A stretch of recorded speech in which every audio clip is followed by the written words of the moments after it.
Hi, folks. This is Don Meisner with the North Country Fishing Report. I want to share with you a lure that I have discovered. And this is the difficult thing because, first of all, I'm sharing one of my greatest secrets because as much a part of my life as fishing is, being able to come on the radio and share this with all of you is not only a tremendous responsibility, but it's a tremendous opportunity for me. And so I'm going to give you my secrets. And this is a lure that I discovered 2 or 3 years ago, and I almost didn't discover it. I was in the log cabins, and I was looking at stuff in there, and Ali, who runs the log cabins, and that's a sports shop on Black Lake, had agreed to help us with our kids' tournaments. And I was so thankful for that I wanted to patronize that store in any way I could. So I'm looking at different lures, and believe me, there's tons of different lures in there. And I see this lure that was different than anything I'd ever seen. It's a forked. There's 2 arms that come off the jig head, 2 arms, steel wire arms that come up, and at the end of each of those arms is a spinner. Is a blade, and then at the jig head has living rubber tied on it, a skirt, and then you can put any tail on there. And what it looks like, and my friend Rust has named it, it looks like the Enterprise spaceship on Star Trek. That's exactly what it looks like. Doesn't look like anything a fish would ever want in this world. And Jigger Jim sort of made fun of me. He says, there is no way a fish will ever strike this. I have never sold one of these. So I bought them. The first time out, I caught a couple smallmouth on the Racket River, and I thought, maybe I'm on to something.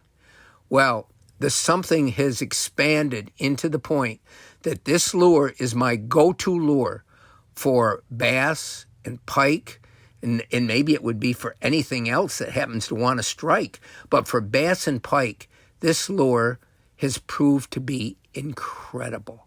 And I don't know why. I can't tell you, okay, it looks like this or it looks like that. It looks like the Enterprise spaceship coming through the water. But I was recently fishing on this refuge area I talked about in another report. And there was tremendous weed cover and a wonderful area to fish. And I was fishing with my buddy Rust. And he was using all our favorite lures, a paddle tail. He was using spinner baits, and he was using horny toads, all baits that have proven tremendous for us in the past in fishing for largemouth bass. And there were a couple days in there where he couldn't get a strike on anything. The fish had shut down. And I said, Rust, these fish, something has shut them down.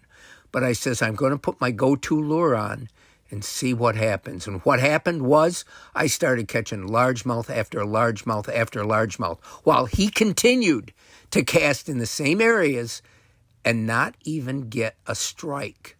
So I wish I could tell you why this works. I wish I could tell you you could go back to the log cabins and find more. But I snuck in there and bought every single one that they had a couple years ago. And they sort of lay dormant in my tackle box, my bag, my collection of lures. But now this is a lure, and I'm searching out to try to find other manufacturers that make something like this. You'd have to see it and experience it to believe it. And yeah, we all get our favorite lures. And when we get them, we tend to fish them in a different way, in a more confident way. And we just have the belief when we cast that out there that something's going to hit it. And that's what this lure has become for me. And I wanted to share it with you. Unfortunately, I can't tell you how to get them other than you could do some research just like I have and maybe find them and maybe give them a try and maybe they would become your favorite lure as well. Until next time, folks, this is Don Meisner with the North Country Fishing Report.